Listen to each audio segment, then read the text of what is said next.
Chapter 22. Aftermath. Evan, what happened? Please, talk to us. Sonia pleaded gently as she wrapped her arms around him. Her voice trembled with concern, her embrace tender yet firm, anchoring him in the present. The others quickly gathered around, worry etched across their faces.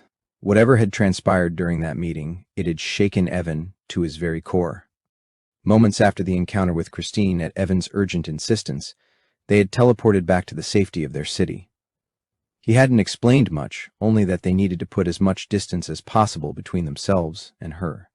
"Hey, remember we're always here for you, Daniel said as he stepped in, adding his embrace to Sonia's.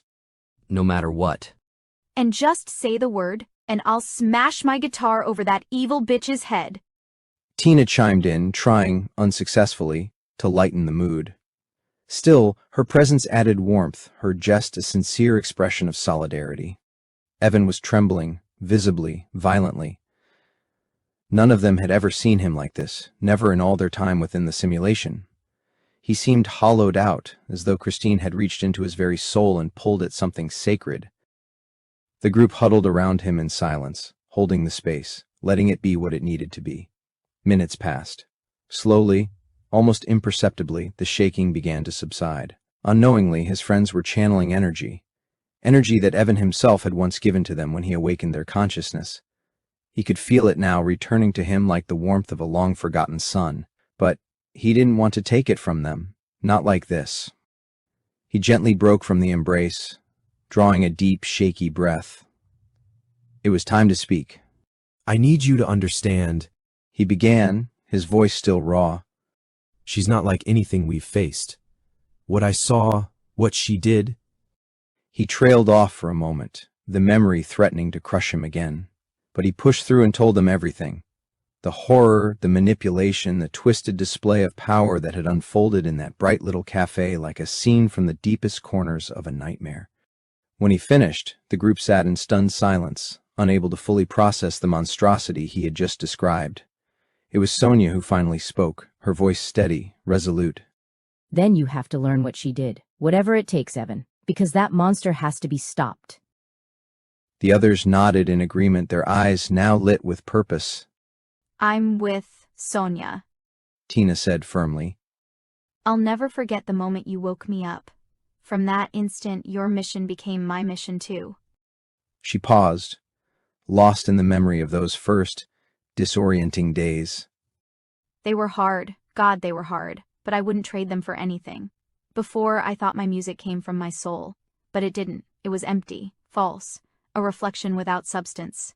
Now it means something. I mean something, and everyone deserves the same chance we had. Daniel nodded solemnly. Same for me.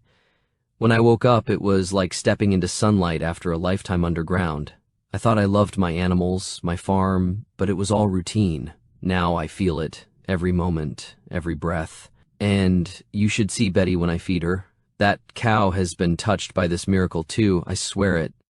Then Sonia spoke again, more quietly this time.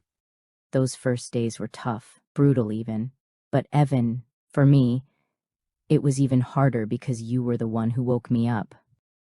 Her voice faltered, the weight of emotion pressing on each word. I never realized how much I'd hurt you when we broke up. But when I woke, it all came back.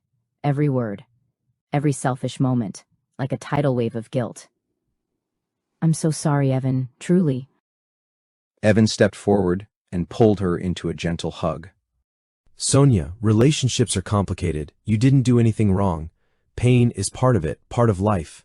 I wouldn't trade a single second of what we had, not even the hard parts. Never doubt that." A stillness settled among them, not uncomfortable but reverent, like the quiet after a storm when the world feels cleansed, if only for a moment. Then Sonia pulled away and grinned through her lingering tears. All right, enough melodrama. She punched Evan lightly in the arm. Big guy, you're going to prepare for this fight. And we are going to be your personal trainers. We're going to get those fancy muscles of yours in shape, because the beatdown you're about to deliver is going to be epic. The others laughed, the tension cracking like glass under warmth. They all voiced their agreement, each one of them fired up now by love, loyalty, and purpose. Evan sighed, a deep, grateful sigh, and smiled for the first time since the encounter. All right, He said, let's begin.